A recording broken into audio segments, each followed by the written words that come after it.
Mudah-mudahan apa yang akan kita sampaikan ini sedikit banyak bisa membantu beberapa pertanyaan-pertanyaan banyak sekali saudara-saudara kita. Kalau nagih janji, janjinya apa? Dan kepada siapa janji tersebut harus ditagih.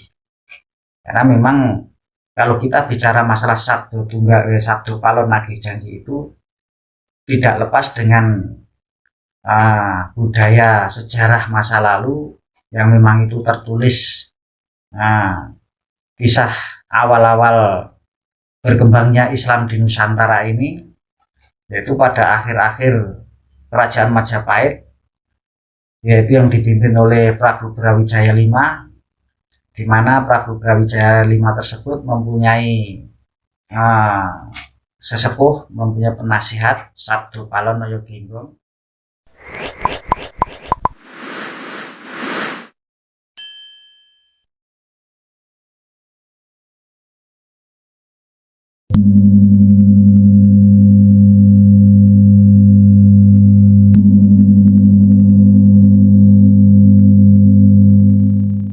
Kembali ke channel Sabdo Tunggal Nusantara. Salam Sabdo Tunggal kepada seluruh saudaraku dimanapun yang mengikuti channel kami. Mudah-mudahan channel ini bisa membantu dalam rangka menyatukan Nusantara ini supaya benar-benar bisa menyatu lahir dan batin, sehingga perbedaan-perbedaan antar suku, antar bahasa, antar budayanya tidak menjadikan perbedaan demi perbedaan itu perpecahan, pertikaian, dan lain sebagainya, tapi perbedaan itu akan memberikan warna, jati warna, sejatinya warna Nusantara ini yang beraneka ragam tapi tetap satu, yaitu wujud Bhinneka Tunggal Ika, penyatuan menyeluruh. Karena memang pada akhir zaman ini kelemahan terbesar kepada diri kita semuanya yaitu kurang menyatunya lahir dan batin,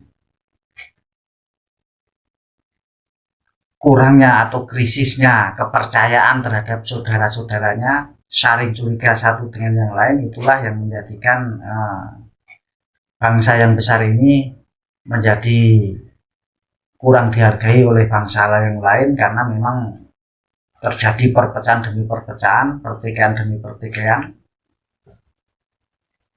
yang menjadikan mercusuar dunia ini berat untuk dilaksanakan apabila tidak ada suatu perubahan besar yang mendasar yang bisa menyatukan semua unsur masyarakat, unsur budayanya, unsur bahasanya menjadi satu, menjadi tunggal, menjadi satu kata bahwa kita itu adalah satu, bahwa kita itu adalah saudara semuanya yang harus saling bahu-membahu untuk menyatu, untuk membuat Nusantara ini menjadi bangsa yang besar, yang disegani oleh seluruh bangsa-bangsa yang ada di luar Nusantara ini. Dan apabila perubahan itu memang benar-benar bisa dicapai, dan insya Allah pasti akan bisa dicapai, itulah yang akan menjadi titik balik Nusantara menjadi mercusuar dunia yang akan dipertimbangkan oleh segala bangsa-bangsa. Karena memang pada prinsipnya tujuan prinsip dari penyatuan segala bangsa-bangsa itu bukan untuk monopoli, bukan untuk menjadi semata-mata pemimpin yang mengambil manfaat dari seluruh bangsa-bangsa untuk memperkaya bangsa sendiri atau pribadi ataupun golongan. Namun penyatuan semuanya itu semata-mata hanyalah untuk memberikan warna kehidupan ini ke arah tujuan yang sesungguhnya manusia itu diciptakan oleh Sang Pencipta alam di semesta ini untuk menjadi khalifah di atas bumi. Yang sering kami sampaikan di video-video sebelumnya bahwa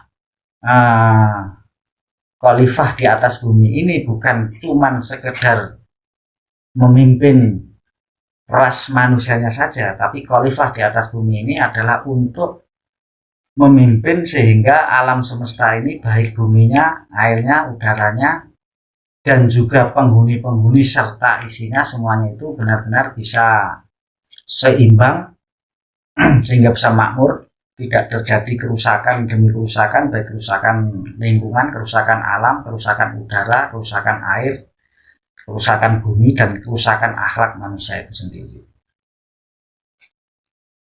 Dan untuk menyatukan semuanya itu hanya bisa terjadi apabila sudah timbul keyakinan lahir dan batin bahwa kita ini semuanya adalah saudara, jadi tidak ada musuh, tidak ada persaingan apapun, namun kita akan memahami dan menyadari bahwa kita semua memang sengaja diciptakan berbeda-beda, diciptakan bersuku-suku, diciptakan dengan keahlian yang berbeda-beda supaya bisa melengkapi semuanya itu. Karena memang kehidupan ini kalau diibaratkan warna itu adalah segala warna yang ada itu bisa menyatu sehingga bisa membentuk pemandangan yang benar-benar indah. Nah, pada video kali ini akan kita sampaikan tentang perjalanan Satrio Fitra Ratu Adil yang berkaitan dengan Sabdo Tunggal Nagih Janji. Mudah-mudahan apa yang akan kita sampaikan ini sedikit banyak bisa membantu beberapa pertanyaan-pertanyaan banyak sekali saudara-saudara kita. Kalau nagih janji, janjinya apa? Dan kepada siapa janji tersebut harus ditagih? Karena memang kalau kita bicara masalah Sabdo Tunggal, Sabdo Palon Nagih Janji itu tidak lepas dengan budaya sejarah masa lalu yang memang itu tertulis kisah awal-awal berkembangnya Islam di Nusantara ini, yaitu pada akhir-akhir Kerajaan Majapahit, yaitu yang dipimpin oleh Prabu Brawijaya V, di mana Prabu Brawijaya V tersebut mempunyai sesepuh, mempunyai penasihat Sabdo Palon Noyo Genggong. Nah, di mana pada saat tersebut juga terjadi awal-awal berdirinya Kerajaan Demak Bintoro, yaitu Raden Fatah yang merupakan masih keturunan dari Prabu Brawijaya sendiri. Mungkin apa yang akan kami sampaikan di sini tidak seruntut atau sedetail yang diharapkan, karena mungkin kalau secara detail sudah banyak sekali yang membahas dan semuanya itu sudah mengetahui. Namun di sini karena memang akan kami ceritakan duduk permasalahan yang kami ketahui. Sekali lagi mudah-mudahan apa yang kami sampaikan ini bisa menambah wawasan, menambah pengetahuan untuk sama-sama kita semuanya berpikir supaya lahir dan batin kita itu lebih mengetahui, lebih matang. Karena semakin banyak yang kita ketahui, semakin banyak perbendaharaan di pikiran dan di hati kita, insya Allah di situ kita akan bisa lebih dewasa dalam mensikapi segala sesuatu dan juga lebih dewasa dalam mengambil tindakan dari segala sesuatu. Nah, kalau kembali ke pokok permasalahan Sabdo Palon Nagih Janji, janjinya apa dan kepada siapa? Nah, kalau memang yang sering-sering dibahas oleh saudara-saudara kita yang beredar luas, yang sekarang banyak sekali peminatnya dan didengarkan. Nah, janji Sabdo Palon tersebut tidak jauh kepada Kanjeng Sunan Kalijaga, karena memang pada prinsipnya pada sejarah tersebut dikatakan bahwa Prabu Brawijaya telah memasuk agama Islam. Karena memang Sabdo Palon ibaratnya kurang setuju dengan masuknya Prabu Brawijaya V masuk Islam, itu bukan tidak setuju karena keyakinan atau apapun, tapi kalau memang seorang raja itu sudah mengambil suatu keputusan mengarah ke suatu pihak, berarti dia itu sudah tidak bisa menjadi pengayom, karena pasti dalam segala tindakannya akan condong terhadap apa yang dia yakini. Namun sebenarnya yang diharapkan oleh Eyang Sabdo Palon hanyalah supaya kalau menjadi seorang pemimpin itu harus bisa menaungi segala kaum, segala budaya yang ada di dalam negerinya tersebut. Nah, kalau memang seorang raja itu condong ke suatu kepercayaan tertentu, disinilah yang dikhawatirkan. Karena memang kebanyakan nanti sudah akan terlihat bahwa apapun yang akan terjadi ini, semua budaya manusia kemanusiaan ini akan lebih condong kepada pikiran manusia itu sendiri. Nah, Karena memang kalau segala sesuatu condong kepada pikiran, ke alam fisika, kurang memperhatikan masalah kebatinan, masalah hati nurani. Nah, disitulah dikhawatirkan akan timbul sesuatu hal yang tidak diinginkan dalam perjanjian yang sesungguhnya. Manusia sebagai khalifah di atas bumi untuk memimpin ini alam semesta ini supaya benar-benar dalam kondisi seimbang, tidak timbang atau tidak mengarah ke arah tertentu, tapi memang secara kompleks harus bisa menaungi semuanya sehingga semuanya itu seimbang.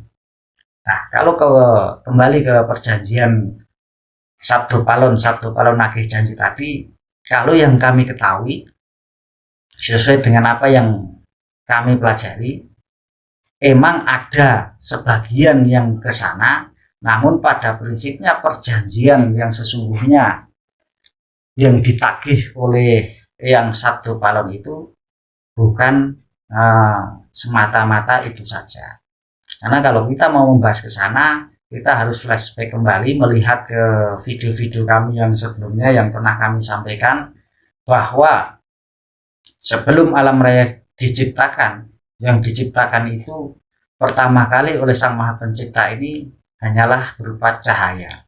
Nah, mungkin lebih simpelnya kalau dengan bahasa bisa kita bilang atau kita sampaikan sesuai bahasa yang kami pahami, mudah-mudahan bisa dipahami juga oleh orang lain, yaitu dua buah cahaya, Nurullah dan Nur Muhammad. Itulah awal penciptaan. Nah, ketika diciptakan Nurullah Nur Muhammad tersebut, itu ada perjanjian. Nah, isi perjanjian itu singkat katanya, perjanjian antara Nurullah Nur Muhammad itu tadilah terbentuknya alam semesta raya ini, apa saja isinya dan bagaimana pengelolaannya, disitulah perjanjian terbentuk. Nah, dalam perjanjian tersebut juga ada intisarinya bahwa dalam pelaksanaan perjanjian tersebut, dua cahaya tersebut akan bergantian mengolah ini alam semesta untuk memberi contoh atau ibaratnya melengkapi perjanjian tersebut. Nah, karena di situ kalau yang kami pahami sesuai dengan apa yang kami dapatkan, awal dari perjanjian yang disebut dengan perjanjian awal yang akan dituntut larinya ke arah perjanjian awal ini. Karena perjanjian ini ada beberapa kali, tidak hanya perjanjian awal itu saja.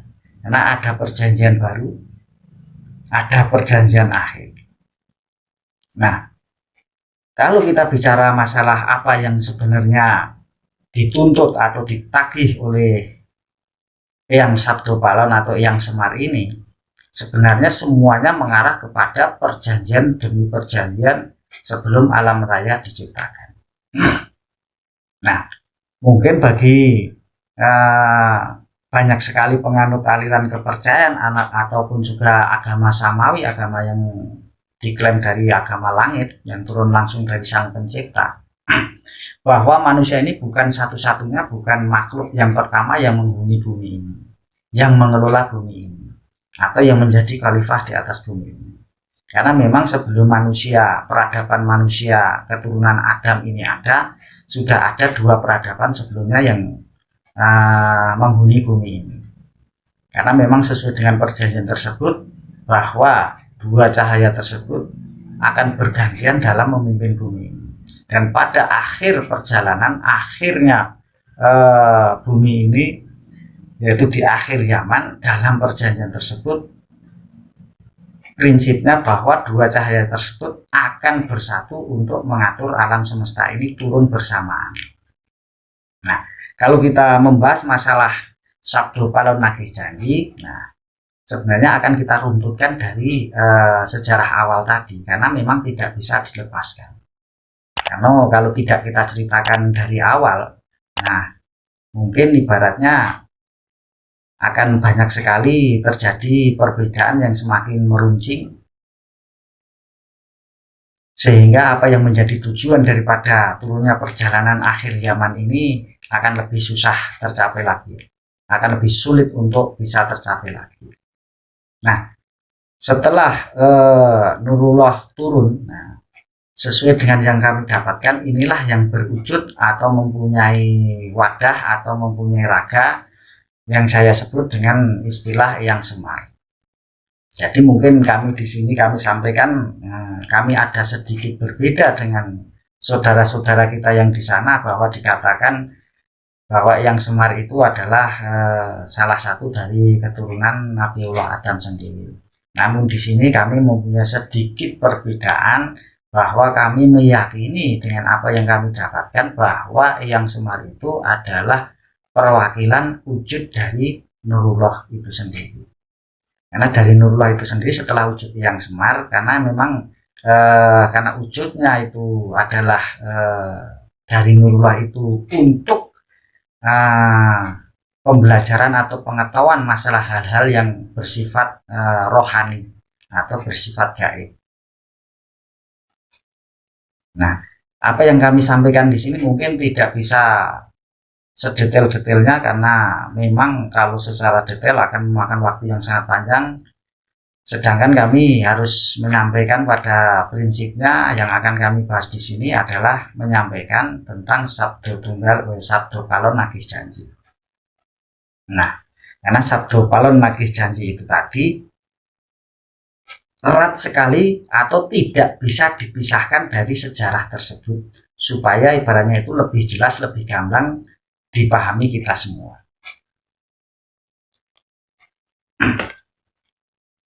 Nah, singkat ceritanya, setelah Nurullah dalam wujud Eyang Semar tadi turun ke alam dunia ini, atau mungkin banyak orang bisa diartikan juga dengan zaman Sang Hyang, untuk mengelola bumi ini. Nah, di situ pun karena memang dalam perjanjian itu ada masa waktunya, ada tenggang waktunya, dan juga memang kecenderungan baik lahir maupun batin, baik raga manusia keturunan Adam ini maupun yang bisa dibilang raga halus seperti jin dan yang lain sebagainya, sesuai dengan perjalanan waktu, ketika petunjuk datangnya sudah agak lama, pasti terjadi pergeseran demi pergeseran, karena semuanya itu mempunyai akal dan logika. Karena setiap makhluk yang diciptakan oleh Sang Maha Pencipta ini semuanya mempunyai akal dan logika, mempunyai rasa, kecuali malaikat.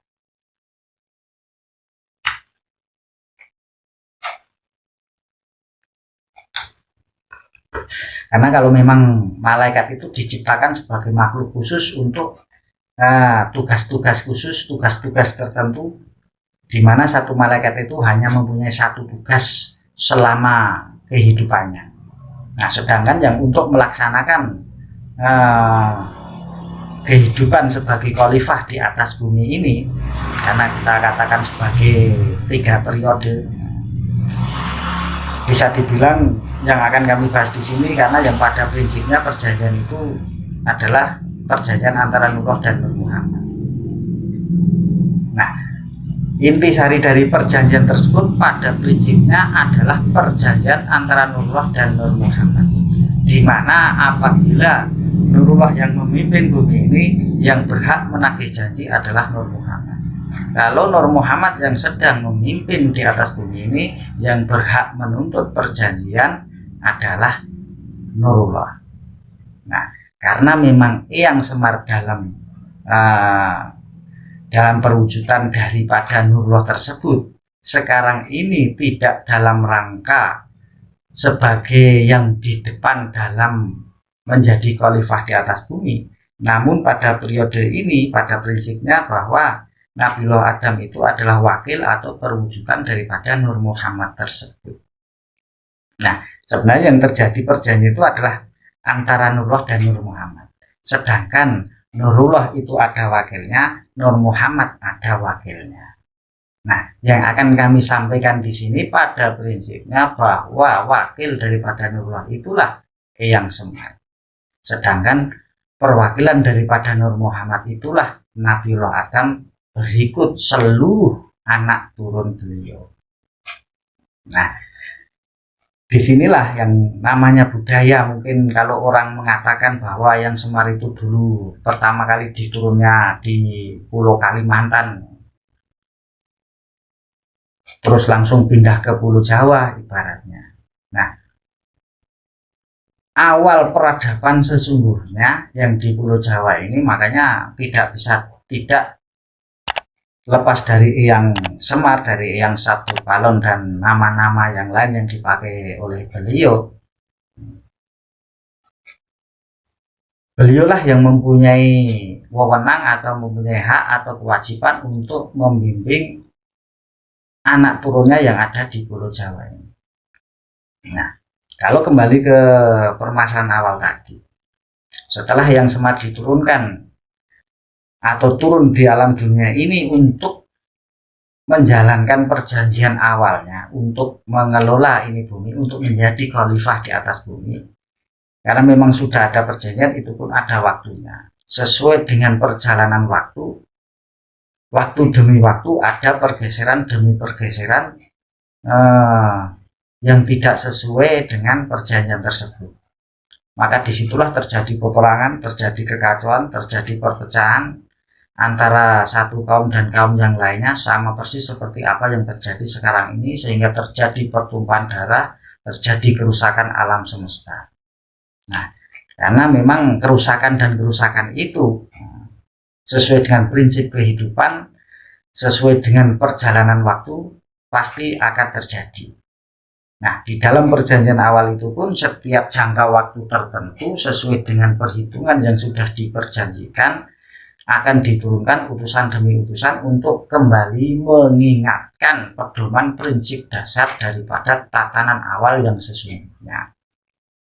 Nah, ketika akhir klimak dari perjalanan awal yang dilaksanakan oleh Eyang Semar, yaitu penghuni bumi sebelum Nabiullah Adam, peradaban yang terjadi waktu itu pun juga tidak kalah canggih, tidak kalah modern daripada apa yang sudah kita lakukan sekarang ini, atau yang sudah kita dapatkan, atau yang sudah kita capai pada periode masa ini yang mungkin dibilang masa milenial atau masa keemasan, di mana ilmu pengetahuan berkembang sangat pesat.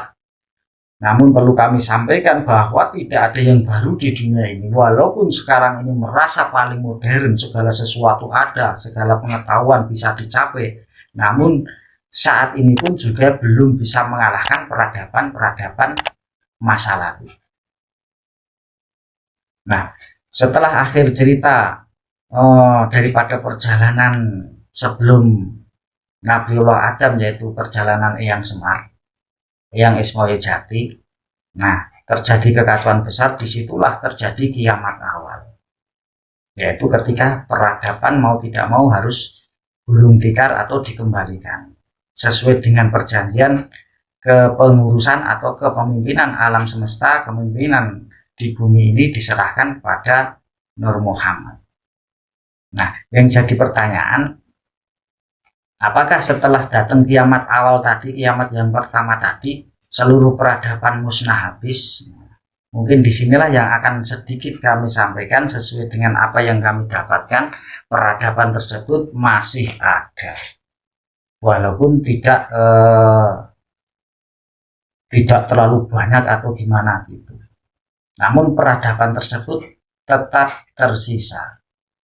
Cuman karena kehendak Yang Maha Pencipta ini juga, peradaban tersebut dikasih garis pembatas atau dikasih tabir atau disekat, dikasihkan ruang lain yang mungkin sering disebut oleh kasepuan atau ahli-ahli kebatinan atau orang yang menjalani tentang perjalanan Satrio Bingit Ratu Adil di akhir zaman ini disebut dengan alam sebelah.